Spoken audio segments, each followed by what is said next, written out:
তারা বলছে, বিশেষ করে মেয়েরা শার্ট পরা প্যান্ট পরা আমাদের বোনেরা পর্যন্ত বলেছে যে আমরা শিবিরকে ভোট দিয়েছি এই কারণে আমরা জানি ওদের কাছে আমরা সবচেয়ে বেশি নিরাপদ। আল্লাহু আকবার।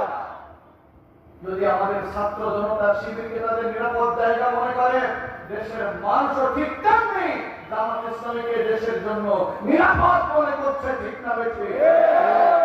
তাই আমরা আপনাদের ভালোবাসা নিয়ে, আপনাদের দরদ নিয়ে, আপনাদের দোয়া এবং সমর্থন নিয়ে আমাদের আগামী বাংলাদেশ আমরা সবাইকে সাথে করে নিয়ে বিনির্মাণ করতে চাই ইনশাআল্লাহ।